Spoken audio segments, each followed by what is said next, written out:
E aí, pessoal, tudo bem com vocês? Boa tarde. Estou aqui um sábado, estou reiniciando esse vídeo com vocês, dando continuidade ao estudo que foi passado sobre as 70 semanas. O último estudo você viu que rendeu bastante, tem tempo para poder explicar tudo detalhadamente e ficou faltando de outras partes aqui. Foi mencionado sobre a Bíblia, né, o que é canônico, o que não é canônico. Eu não lembro se eu perguntei a vocês o que é um profeta canônico, o que não é um profeta canônico. Né? Pelo que a gente estuda, vê muitos pastores pregando, muitos teólogos ensinando, explicando, de forma geral, seja eles assembleanos, metodistas ou adventistas, enfim, eu pude perceber, assistindo vídeos desses pastores, desses teólogos, eles chegam a um denominador comum. Eles percebem, isso no estudo da teologia mesmo, quando estava cursando até, início de curso de teologia, já você entende que profeta canônico são aqueles profetas que têm participação na escritura do cânon bíblico, que é o conjunto de livros que são aceitos como inspirados por Deus. Aí você tem aquela ponto que você tem de alguns livros da Bíblia, né, que alguns são apresentados e alguns são aceitos, outros não, que são classificados como deuterocanônicos. Deuterocanônicos. Aí isso a gente vê também. A gente vê, por exemplo, né, na Bíblia Católica, você vê que tem livros a mais, tem algumas passagens, citações a mais que outras na Bíblia Protestante não tem. Você também vê na Bíblia ortodoxa, desculpa a expressão, estou um pouco puxado aqui da garganta.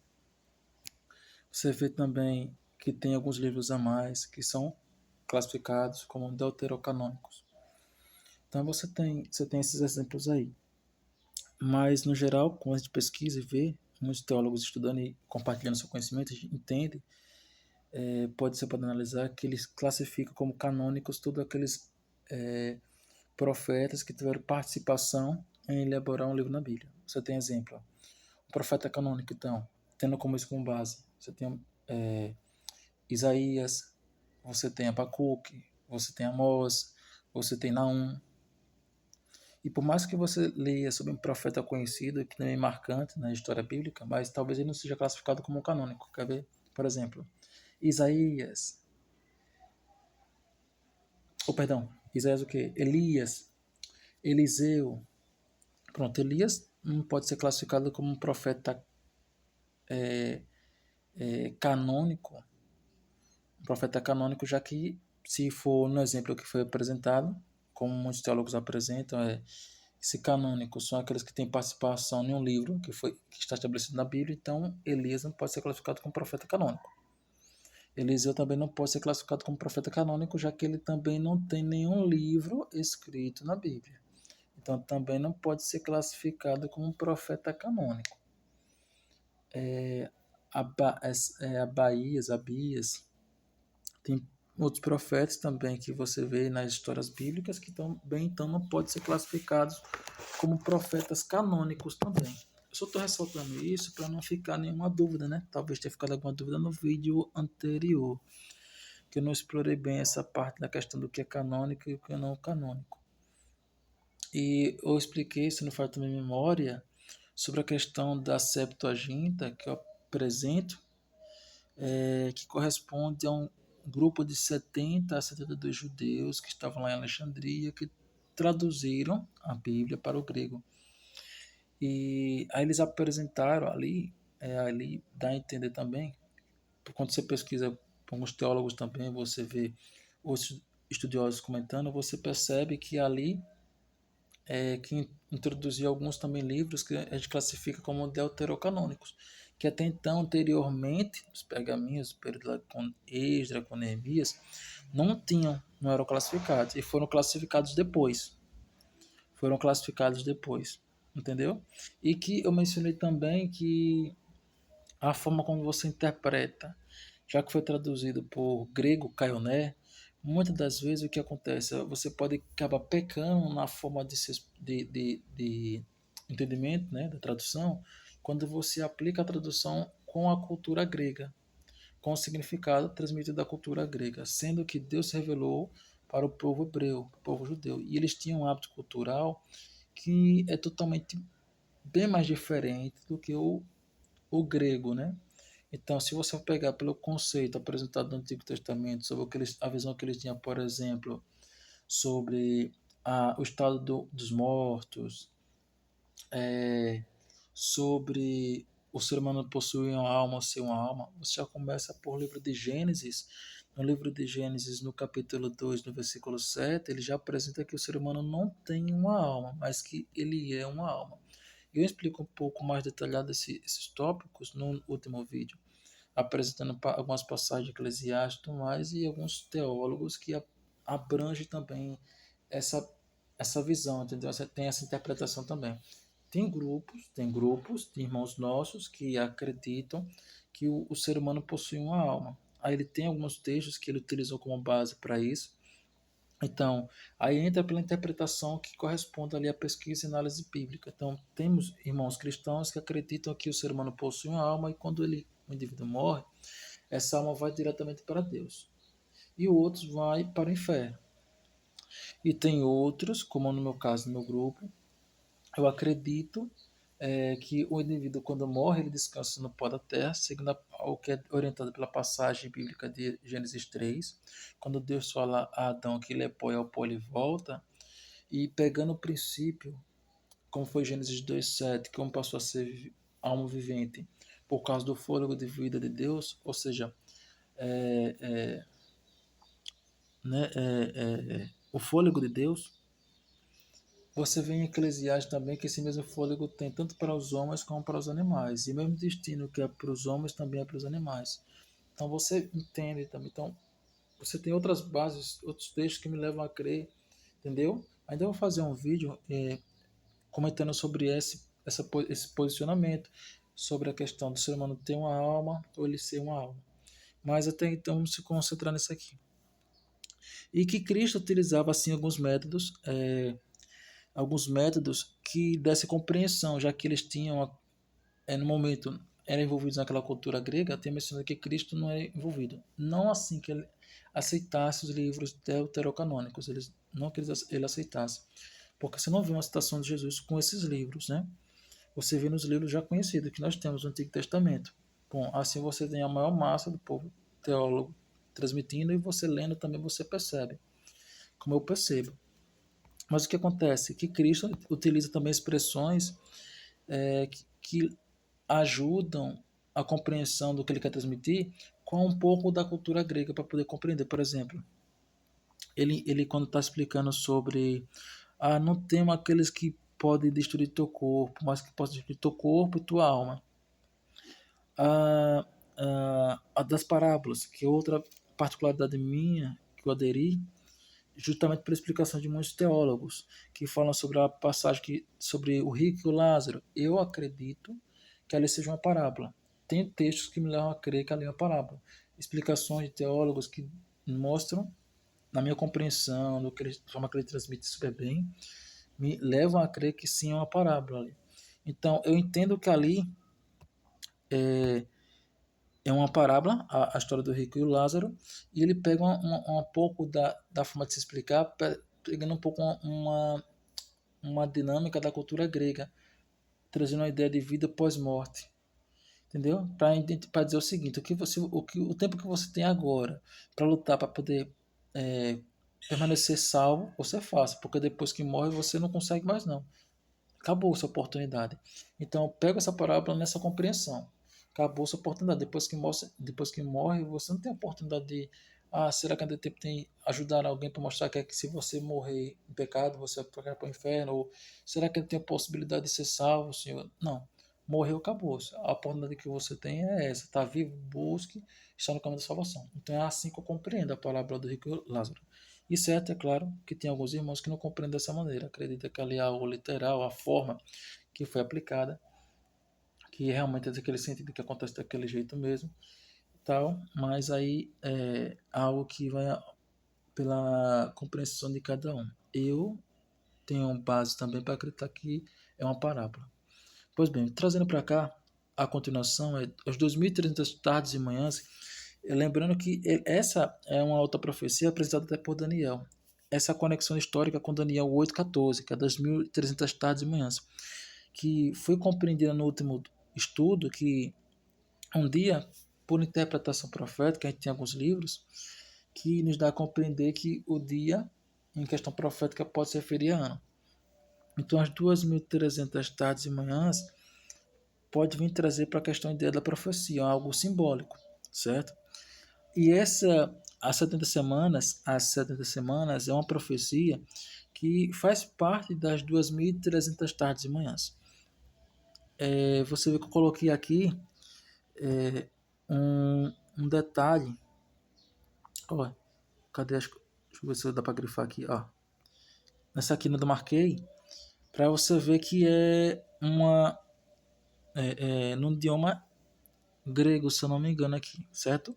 Sou só um estudante simples da Bíblia como vocês também. Aí eu trago aqui para mim as fontes, como eu pesquiso, como eu estudo, para vocês saberem como eu aprendo também, para vocês poderem estudar também a Bíblia, ter facilidade também em estudar.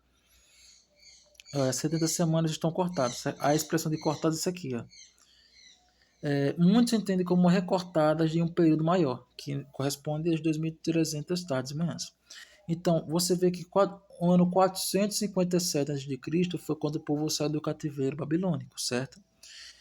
E 490 anos conclui o período de misericórdia que Deus deu, que finaliza lá no ano 34 depois de Cristo, que é na morte de Estevão, que a gente falou no último vídeo. Então, o resto de 2.300 tardes manhãs é compreendido assim.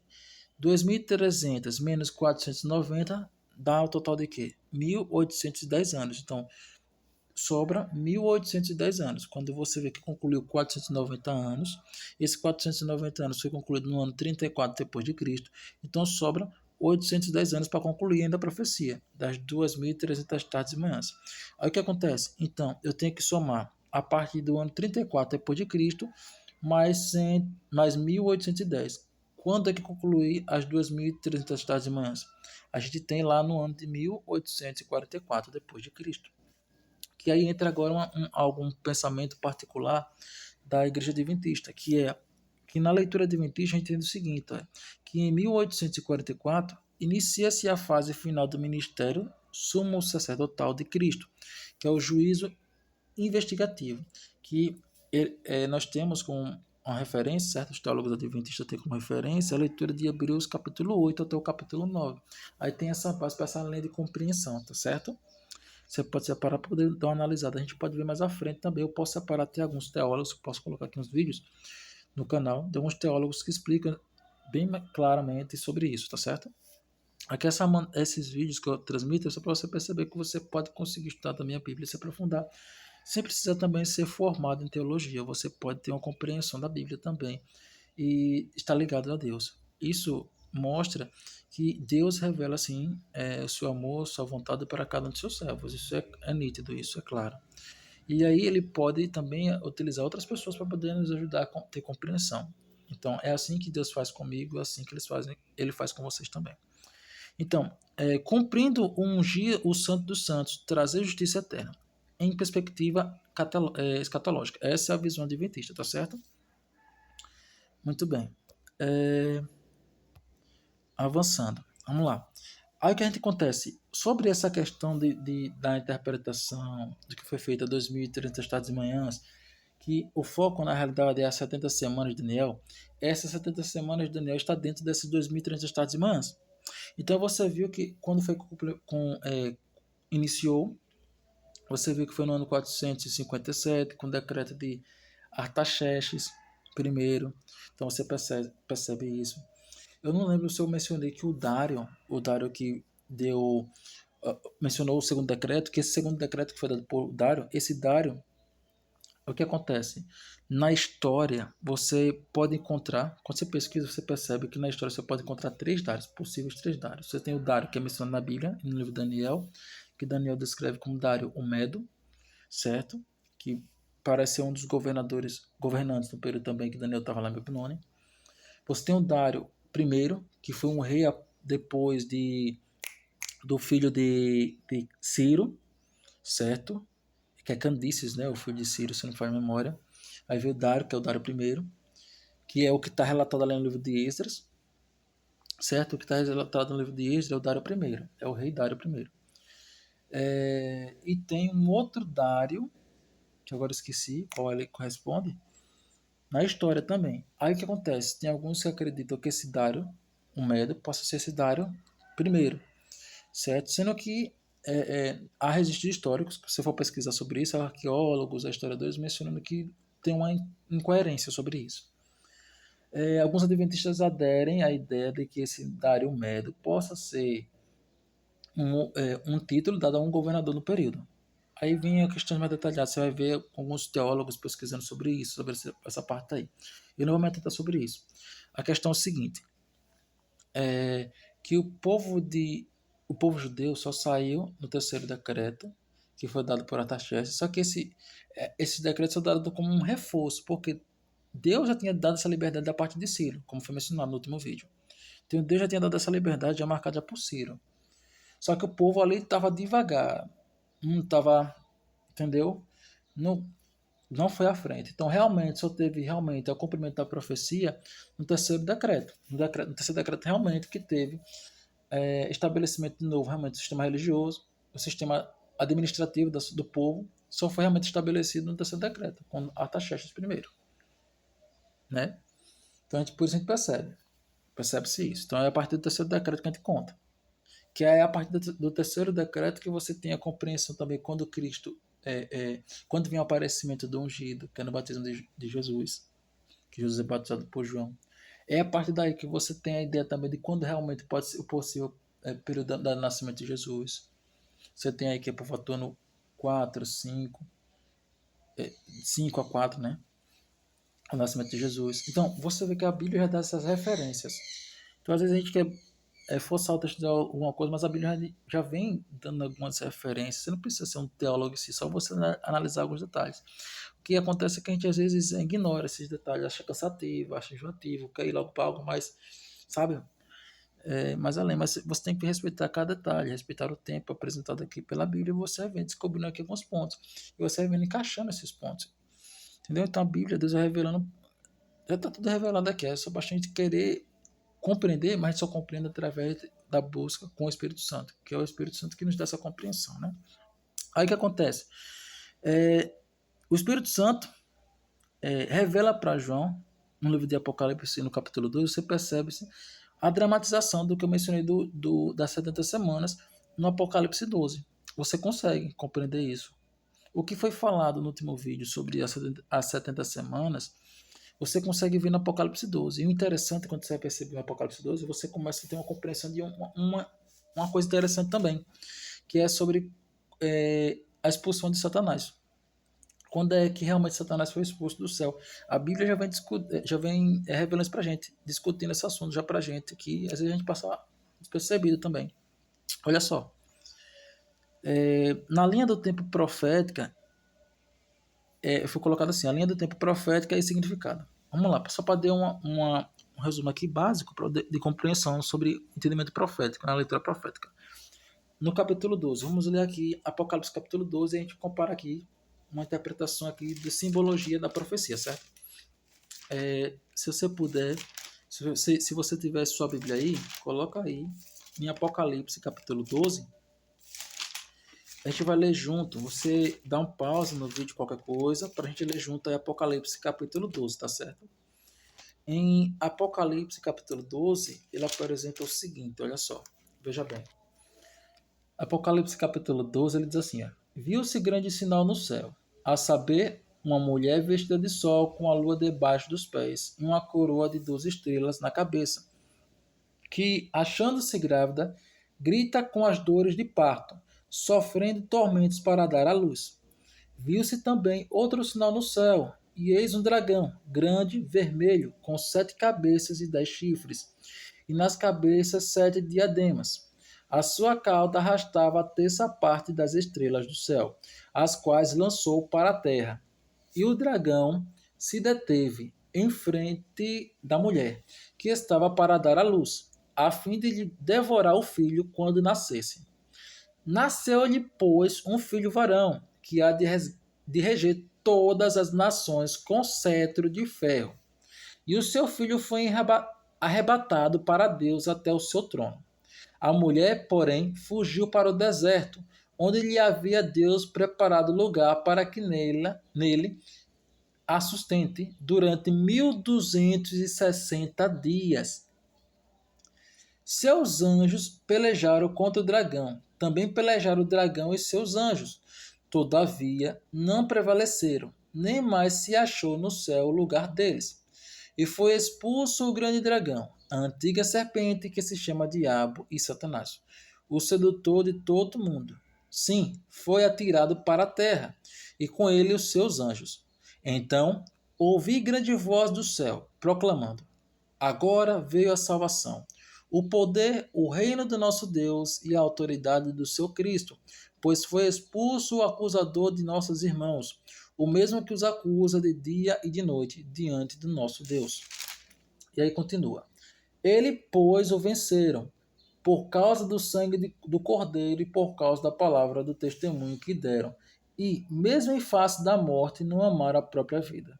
Por isso, festejai, ó céus, e vós, os que neles habitais. Ai da terra e do mar, pois o diabo desceu até vós, cheio de grande cólera, sabendo que pouco tempo lhe resta. E aí continua, versículo 13. Quando, pois, o dragão se viu atirado para a terra, perseguiu a mulher que dera à luz o filho varão. E foram dadas à mulher as duas asas de da grande águia, para que voasse até o deserto, ao seu lugar. Aí onde é sustentado durante um tempo, tempos e metade de um tempo, fora da vista da serpente.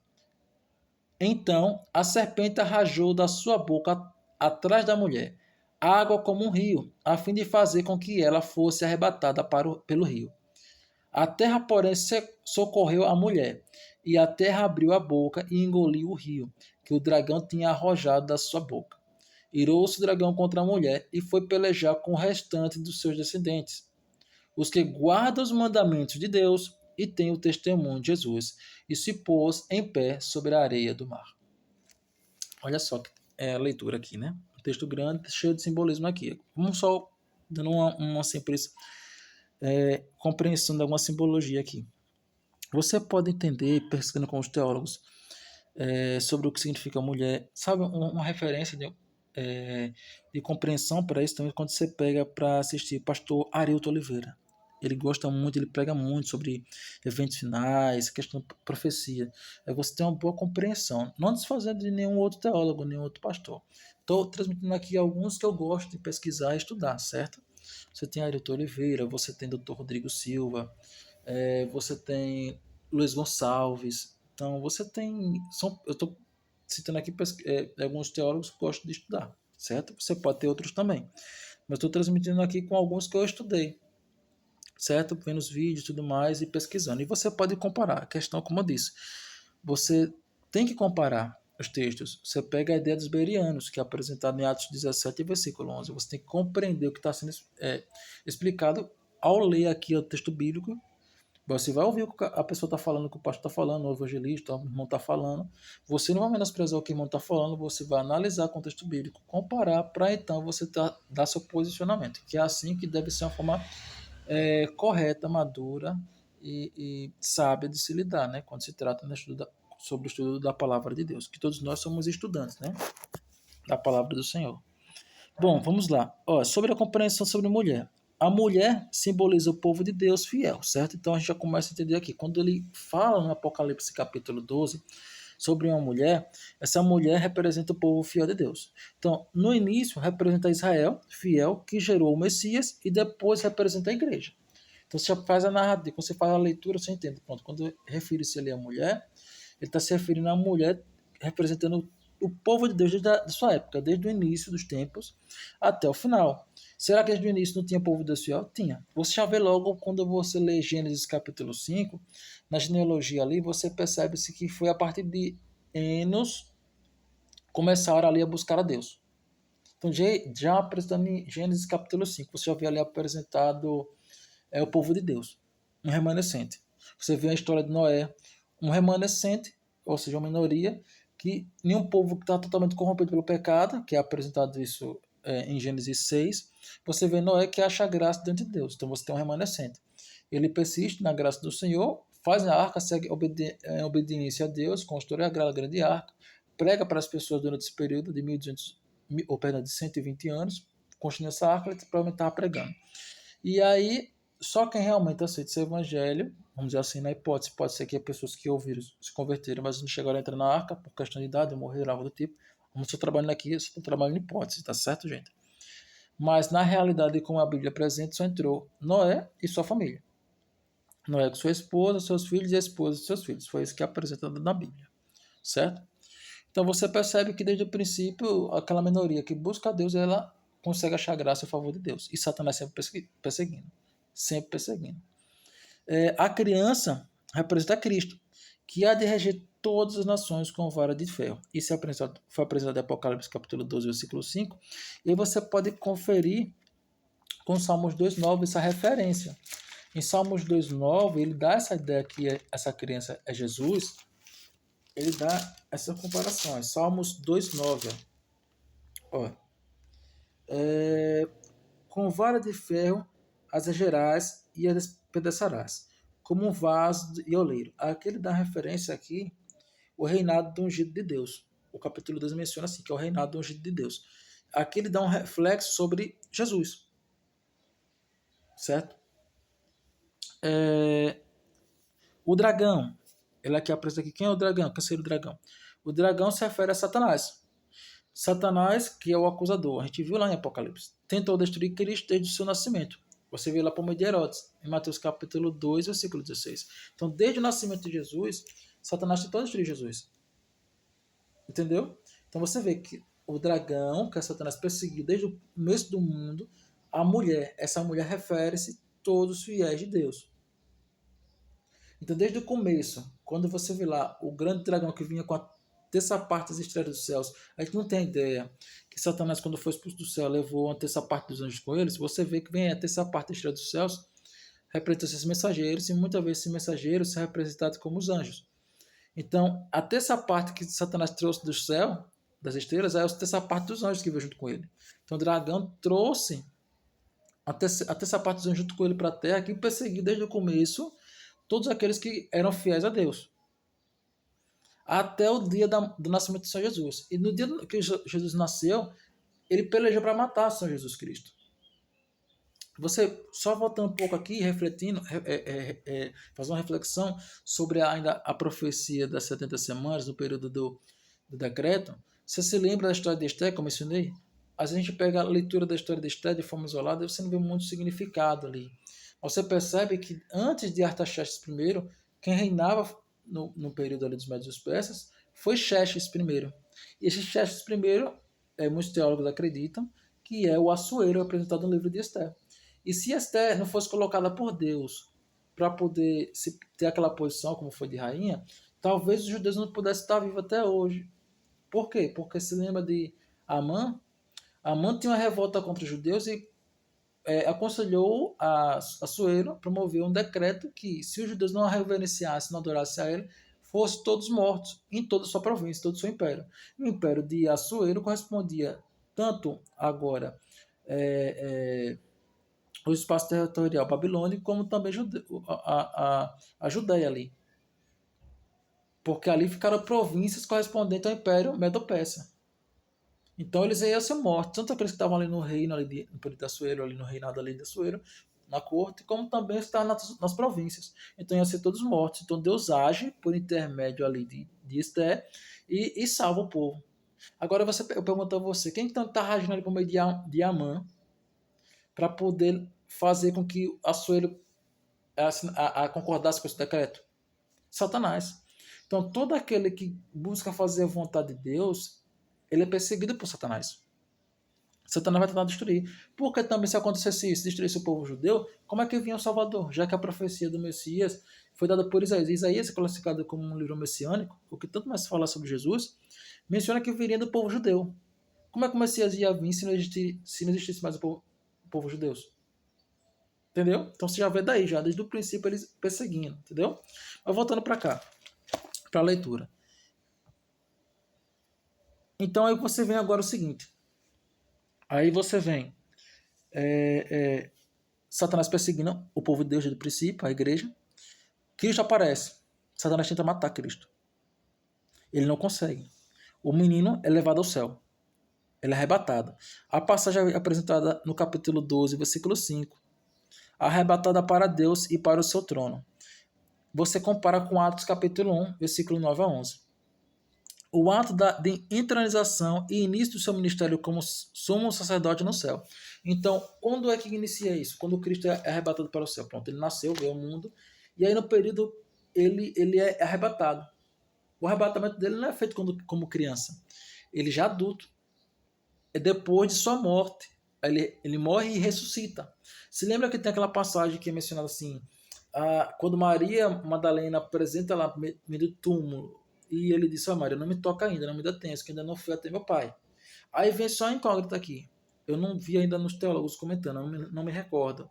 Mas a incógnita que fica aqui é o seguinte, você tem duas possibilidades. Pronto, eu estou apresentando aqui de forma sincera e humilde, certo? A gente pode pesquisar, ver alguns teólogos, o que eles se posicionam sobre isso, sobre a visão deles com relação a isso. É o seguinte, sobre em que momento Satanás subiu para ter esse conflito com Jesus, por exemplo. Porque Cristo, repare só o que eu quero dizer, Cristo vai ser assunto ao Pai depois que ele aparece a primeira vez, ele ressurge, certo? Ele é ressuscitado. Não é à toa que ele diz, Maria, não me dá tempo ainda, que eu não fui ter com meu Pai. Ele, quando aparece com os discípulos, já teve encontro com o Pai. E aí, em Atos, capítulo 1, versículo 9 a 11, ele agora vai definitivamente. Certo? A gente pode ler Atos, capítulo 1, versículo 9 a 11. Olha só. Atos 1, de 9 a 11. Em Atos 1, de 9 a 11, você tem a seguinte leitura. Ditas estas palavras, foi Jesus elevado às alturas, à vista deles, e uma nuvem cobriu dos seus olhos. E estando eles com os olhos fitos no céu, enquanto Jesus subia, eis que dois varões vestidos de branco se puseram ao lado deles. E lhe disseram, varões galileus, por que estáis olhando para as alturas? Esse Jesus que dentre vós foi assunto ao céu, virá do modo como viste subir. Então, aí você tem essa passagem de Atos mencionando aqui o seguinte, ele quando sobe para os céus, não diz, ele, do mesmo jeito que você vê ele subir, ele vai voltar. Beleza. Então você tem aqui a alta subida dele. A questão é o seguinte, Miguel, que aí vem, nós adventistas acreditamos que é Jesus Cristo. A gente tem alguns textos que levam a nossa compreensão assim. Eu não vou entrar no mérito agora para poder dizer por que é. Vamos só pegar pela ideia que todo mundo concorda que Miguel é o Cristo, certo? Só pega pela essa ideia, mesmo que você não concorde, mas vamos pegar só por essa ideia para poder você ter uma compreensão do que eu vou falar, tá certo? Depois eu posso fazer um vídeo, como já tem vídeos assim explicados, mas eu posso trazer aqui como você sozinho você pode compreender esse mesmo texto. Você pode encontrar textos na Bíblia que nos dá uma compreensão, uma ideia de que Cristo seja o Miguel, certo? Eu posso depois fazer um vídeo explicando aqui sobre isso. Vamos lá. A partir da ideia que todo mundo concorda que Miguel é Cristo. O que acontece? Cristo, como comandante dos anjos, então derrota o dragão. Então, quando ele vai lutar com o dragão sobe a perseguir a criança, ou sobe a perseguir Jesus, ele vai pelejar com Jesus. Aí vem a briga no céu. Aí o que acontece é o seguinte, muitos acreditam que essa parte da peleja do céu já tinha sido antes, não depois, entendeu? Até por um tempo, até alguns adventistas até hoje, acredito eu, acreditam que essa referência de Apocalipse capítulo 12, essa peleja que teve, isso foi no começo, certo? Porque eles dizem, mas tem a citação de Ellen G. White fala sobre que Satanás já tinha sido expulso, tem até o livro de Patriarcas e Profetas, se a gente for pegar para ler, certo? Para quem é adventista conhece, tem muitos irmãos que não são adventistas, mas lê os livros de Ellen G. White muitas das vezes para criticar os irmãos adventistas, mas acredito que eles já viram também essa situação. Eles dizem, mas Ellen G. White fala que ele foi expulso do céu, tem o livro Patriarca de Profetas tal. Só que vamos ver o seguinte, olha só, a gente tem o seguinte detalhe. Há apresentado que foi expulso do céu a antiga serpente que se chamava Diabo e Satanás. Olha os títulos, vamos se basear pelos títulos. Ele diz que era a antiga serpente. Quando foi que ele recebeu o título de serpente? Ele só recebe o título de serpente depois que ele usa a serpente para tentar Eva no jardim do Éden. E isso só acontece depois da criação, certo? Então ele só recebe o título de serpente depois da criação. se a peleja no céu aconteceu no céu. Então, foi antes da criação. Então, ele não pode receber um título que não corresponda ainda a algo que não foi criado ainda. Entendeu? Então, já tira isso aí. Outro ponto, foi o que a gente estava lendo agora. Ele perseguia a mulher. Essa mulher refere-se a todo o povo de Deus, dos primórdios até a igreja hoje. E ela deu à luz. A gente sabe que esse menino é o Cristo. Então, essa peleja veio depois que Cristo veio a esse mundo, morreu, ressuscitou e foi ao céu. Então também não pode ter sido antes, então, essa peleja. Porque isso não encaixa. Então tem que ser depois, realmente. Então o que acontece? Acontece o seguinte, quando a gente pega a Bíblia, vamos ler pela Bíblia. Eu vou utilizar um livro de Ellen G. White também, com base com os irmãos adventistas, certo? Então, para quem não é adventista, pega só um detalhe de Jó. Para quem é adventista, pega também o detalhe de Jó e o livro de Ellen G. White, que fala sobre o livro Patriarcas e Profetas. Para quem é adventista, lê o livro Patriarcas e Profetas, você vê o seguinte, olha só. Você ao ler a página, já no livro condensado, que é o livro da série Os Escolhidos, certo? Você vê lá Patriarcas e Profetas, a série Conflito, você tem lá o livro Os Escolhidos, você tem a Patriarcas e Profetas, que é na linguagem de hoje. Você vai ver lá na página 14, num subtítulo que dizia assim, ó, Satanás lidera a rebelião. Você vê lá quando Satanás lidera a rebelião. Tem lá, ao rejeitar com desprezo os apelos dos anjos que permaneceram fiéis, ele os chamou de escravos iludidos. Certo? Mas anteriormente, antes desse parágrafo aqui, você tem um parágrafo acima, antes desse título aqui, Satanás libera a rebelião, você tem um aqui, ó. Você tem assim, no livro dela fala também assim, ó. Assim, quando foi que Lúcifer recebeu o título de Satanás, ó. Cadê? Aqui. Assim, aqui pronto. Entregou-se totalmente ao grande conflito contra o seu Criador. Ela está referindo-se a Lúcifer. Assim, Lúcifer, o portador de luz, tornou-se Satanás, o adversário de Deus e dos seres santos. Pronto, ele se tornou Satanás depois que ele decidiu realmente entregar seu coração totalmente para ser contra a vontade de Deus. Ele se tornou Satanás, o adversário. Até então ele não tinha o título de serpente. Porque até então não tinha dela a criação ainda. E aí então começa a rebelião no céu. Ele faz a revolta e tudo mais. Apresenta que ele queria ser maior do que Deus.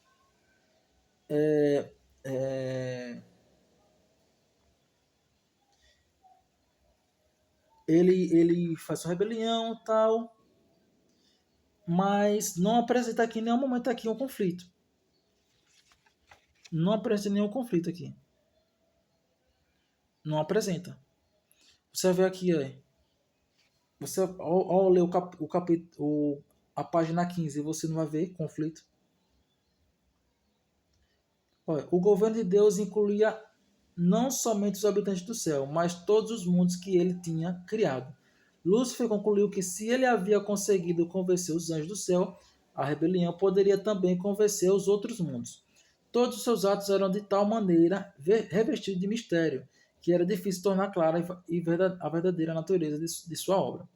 Mesmo os anjos mais fiéis não conseguiam discernir completamente o seu caráter ao ver para onde sua obra estava levando. Tudo o que era simples ele envolvia em mistério, e distorcendo a verdade lançava dúvidas sobre as mais claras afirmações feitas por Deus. Sua elevada posição dava maior força às suas afirmações. Então, ele conseguiu convencer os anjos do céu, ele tem falando aqui no livro, mas não convenceu todos, né? E como Deus tinha, na visão que ele apresenta aqui, Deus criou vários mundos também, tinha vários mundos que não caíram, ele sai também para tentar conseguir convencer os outros também. Mas aqui não fala de uma peleja. Ele não fala de uma peleja. Entendeu? Ele não vai falando de uma peleja nenhuma. Ele só fala da rebelião dele aqui. Após a rebelião dele, você vem aqui no capítulo 2 do livro A Criação, Ela está iniciando assim: mediante a palavra do Senhor foram feitos os céus e os corpos celestes pelo sopro de sua boca. Pois ele falou e tudo se fez. Ele ordenou e tudo passou a existir, né? Que ele peca aqui a citação de Salmos 33, versículos 6 e 9. Então, aí quando ele foca em criar os céus e a terra aqui, certo? Então, você não vê um relato aqui de uma peleja. Você não vê um relato da peleja aqui. Não vê. Outra situação, você vê o acesso de Satanás, agora pegando o livro de Jó. Antes dessa peleja, você também tem, antes do livro do Apocalipse, você tem a peleja que foi, você tem a subida de Satanás ao céu na reunião que Deus faz com o povo celestial, registrado no livro de Jó. O livro de Jó registra também um banquete, um evento que Deus faz no céu. Tem alguns teólogos, alguns comentários adventistas que acreditam que ali não seja o céu, porque Satanás já foi expulso, então não tinha como Satanás ir lá para o céu. Foi algum outro local, em algum outro mundo que Deus criou. Alguns teólogos adventistas creem assim. E algumas pessoas também. Eu, particularmente, com alguns outros adventistas, acredito que ali é o céu. Satanás ainda tinha acesso ao céu. Então, no livro de Jó, ele menciona que Satanás foi um evento que Deus tinha elaborado, os filhos celestiais, e Satanás foi lá deusado. Então, lá deusado. Entendeu? Então, ele dá para entender que tem um acesso ainda ao céu. Mesmo depois da rebelião que ele fez no céu, ele ainda tinha acesso. Só que aí depois que Cristo morre, ressuscita e vai assunto ao céu, ele vai atrás da peleja. Aí acontece uma peleja. E aí ele é expulso definitivamente. Ele não tem mais acesso. Daí ele não tem mais acesso. Por isso que eu acredito que essa expulsão realmente definitiva acontece depois. Então, Satanás é expulso definitivamente e não tem mais acesso como acusador. Isso é registrado depois. É porque você percebe no livro de Jó, não sei se eu mencionei, que ele vai lá para acusar. Se lembra o exemplo de Jó, ele acusa Jó dizendo que Jó só afiou a Deus porque tinha tudo que Deus dava. Entendeu? Então, se lembra que aí até Apocalipse capítulo 12, versículo 10, diz, então foi expulso do céu, que ele desceu para a terra o acusador de nossos irmãos. Você viu ali a ligação que tem?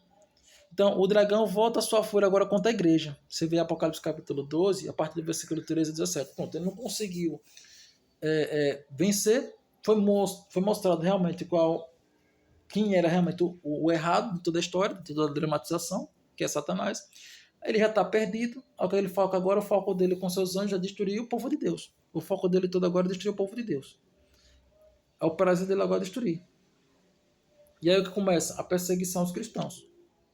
Você vê que os próprios judeus perseguiram seus irmãos judeus só porque eles eram cristãos. Você vê Estevão foi o primeiro mártir.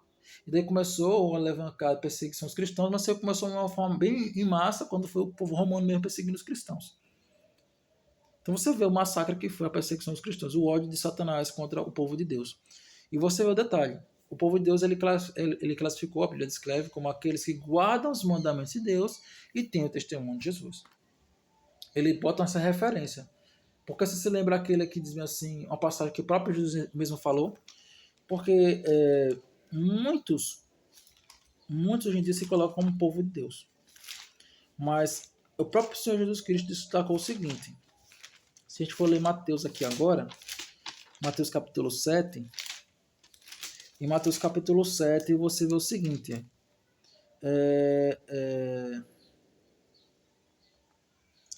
Cadê? Mateus capítulo 7. A partir do versículo 21, diz assim, ó. Não, a partir do versículo 15. Eu quero ler a partir do versículo 15, olha. Acautelai-vos dos falsos profetas que se vos apresentam disfarçados em ovelhas, mas por dentro são lobos roubadores. Pelos seus frutos os conhecereis. Colhem-se, porventura, uvas dos espinheiros ou figos dos abrolhos. Assim, toda árvore boa produz bons frutos, porém a árvore má produz frutos maus. O que ele fala ainda? Agora, o versículo 18. Não pode a árvore boa produzir frutos maus, nem a árvore má produzir frutos bons. Toda árvore que não produz bom fruto é cortada e lançada ao fogo. Assim, pois, pelos seus frutos os conhecereis. Ou seja, você vai examinar o indivíduo pelo caráter. Você vê que nesse capítulo 7 você tem lá sobre o juízo temerário é proibido. Não julgueis para que não seja julgado. Né? Você tem esse conceito do próprio Jesus. Mas, ao mesmo tempo, você tem aqui Jesus ensinando você a fazer um julgamento avaliativo de conduta. Pelos vossos frutos vos conhece. Cuidado, não é porque ele diz que é profeta que ele é realmente usado por Deus. O que eu entendo aqui é que quando você lê o capítulo 7, você pegando sobre essa questão de julgamento, você não tem capacidade nenhuma para definir a pessoa se ela está salva ou se está perdida. Isso é critério de Deus. Mas Deus nos dá a liberdade de analisarmos a pessoa com quem a gente vai caminhar. Então você faça a análise da pessoa com quem você está caminhando, quem é a pessoa que você é. Então analise a conduta daquele indivíduo, a sua conduta, para ver se procede da vontade de Deus. Por isso, quando ele menciona em Apocalipse capítulo 12, ele dá uma característica do povo, você tem que analisar a característica daquele povo, se realmente é de Deus ou não. E ele destaca que aqueles que guardam os mandamentos de Deus têm o testemunho de Jesus. Então você tem uma característica, inclusive, ao povo de Deus. Analise os frutos, analise o comportamento, analise a conduta, que aí você sabe. Porque aí vem Jesus e menciona ainda, no versículo 21, diz assim: nem todo o que me diz Senhor, Senhor, entrará no reino dos céus, mas aquele que faz a vontade de meu Pai que estás nos céus.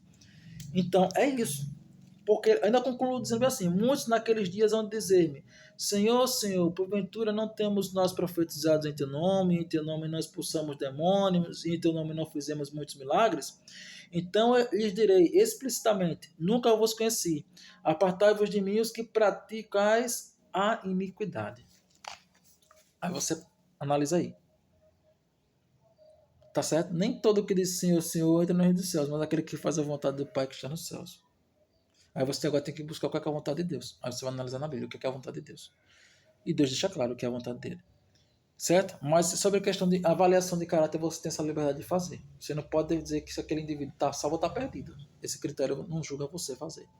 Você tem que ter cuidado com a pessoa que você anda. Para não dizer que eu estou forçando o texto para isso, só você ler Salmos capítulo 1.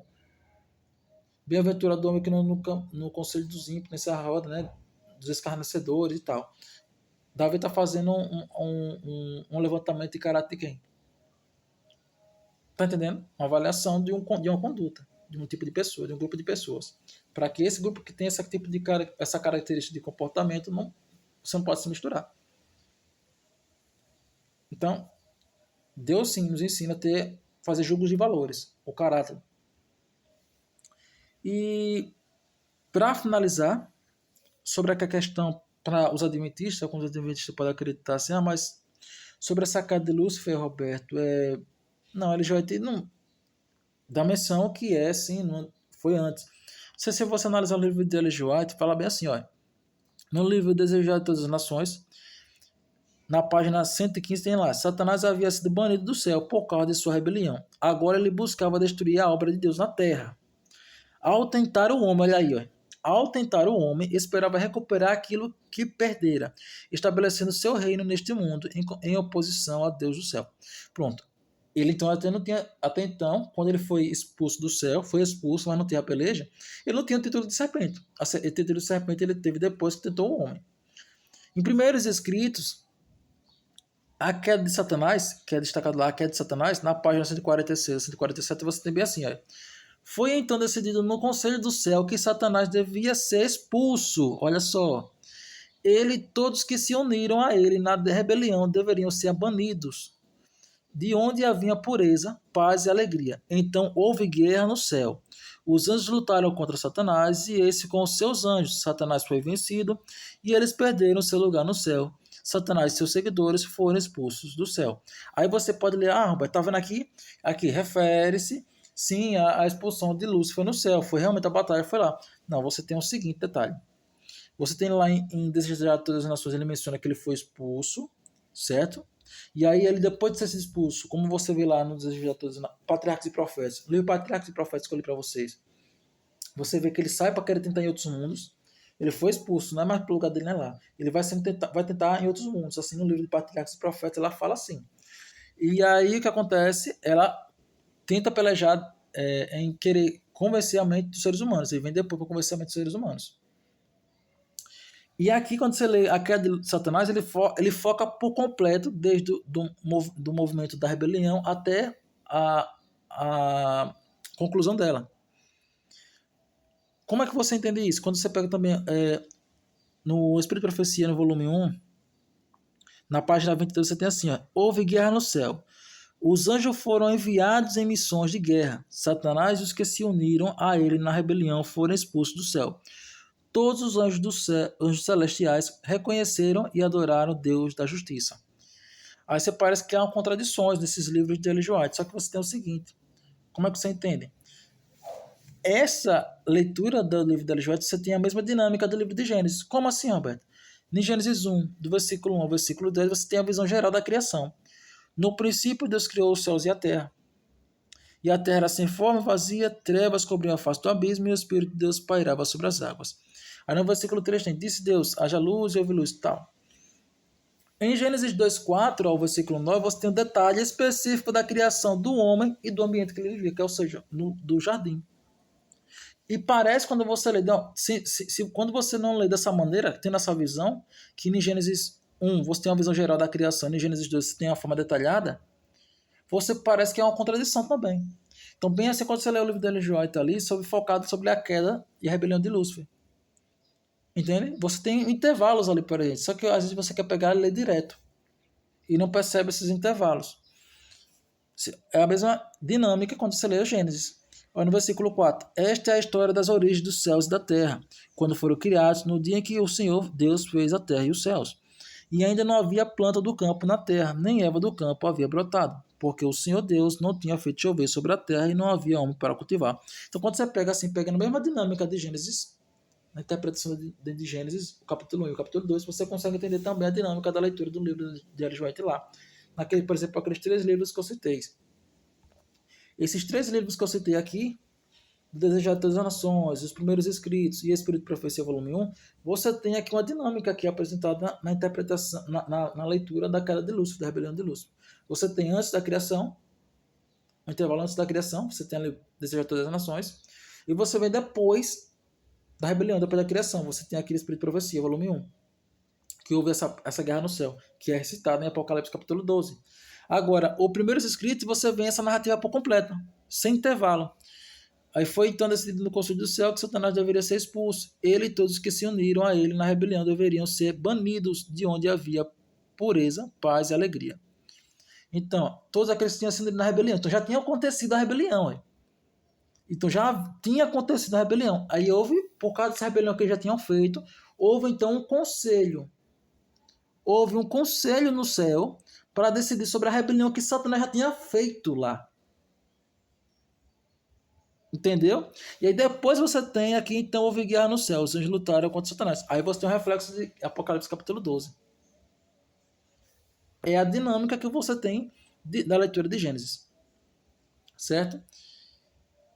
Então, para finalizar, você tem aqui a ordem cronológica, então, de tudo. Sobre essa questão da profecia das 7 semanas. E até sobre a questão do escrito, né? Da Septuaginta, a queda de Lúcifer e tudo mais. Você tem aqui, ó. A ordem cronológica, então, de todo esse estudo você tem da seguinte maneira. Em 457 a.C., você tem o decreto de Artaxerxes, que entra no início das 70 semanas, e o fechamento do cânon é cerca de 430, no ano 430 a.C., certo? Foi quando fechou o cânon. Foi no ano 430 a.C. No ano 250 a.C. surgiu a Septuaginta, a tradução grega do Antigo Testamento, ou seja, já tinha sido fechado o cânon bíblico original. E aí, no ano 250, ele faz uma nova versão da Bíblia, que aí entra a Septuaginta, que é a tradução grega do Antigo Testamento. No ano 5 ao 4, você tem o nascimento de Jesus. No ano 27 depois de Cristo, você tem o batismo e início do ministério de Jesus. No ano 31, você tem a morte, a ressurreição e a ascensão de Cristo. No ano 31, com a expulsão de Satanás, que é apresentado lá. Então, no ano 31 você tem tudo isso aí, que você tem a morte, a ressurreição e a ascensão de Cristo, com a expulsão de Satanás. No ano 31 você tem isso. E no ano 90, depois de Cristo, você tem o Conselho de Jamina, que é o fechamento definitivo do cânon judaico do Antigo Testamento. E no ano 90, que você tem o fechamento realmente conclusivo. E aí vem no ano 538 a 1798 depois de Cristo, você tem a perseguição da mulher. Em 1538 a 1798 depois de Cristo, a perseguição da mulher, que é mencionada em Apocalipse 12, 13 e 16. Eu disse a você como bem começando a partir da morte de Estevão, né?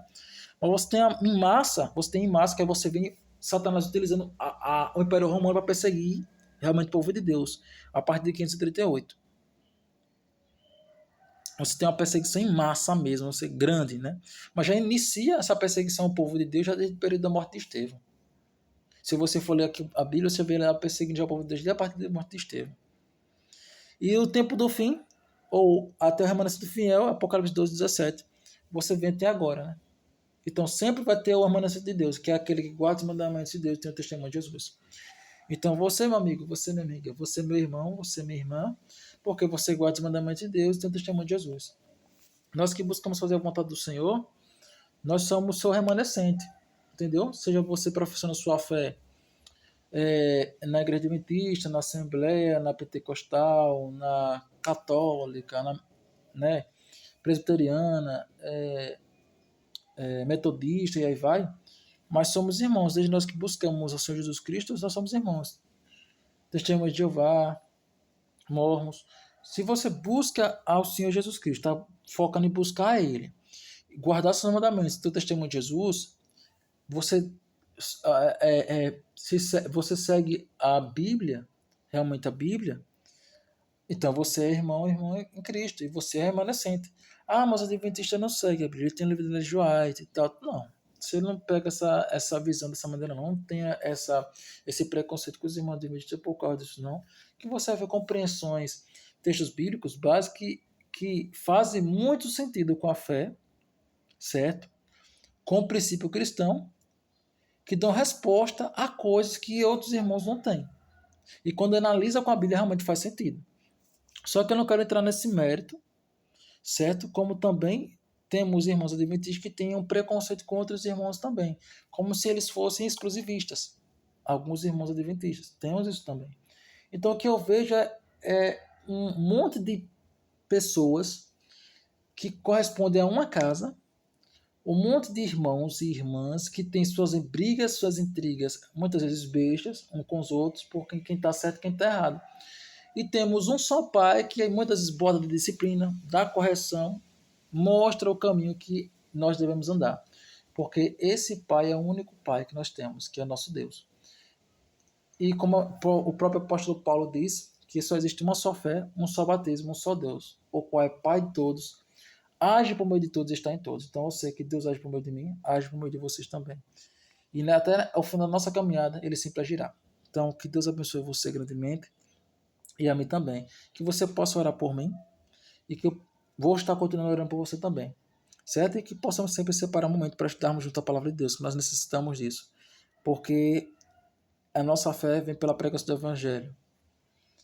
E essa pregação é a palavra do nosso Deus. Deus abençoe você grandemente e até o próximo vídeo, se Deus permitir. Abraço a todos vocês. Bons estudos.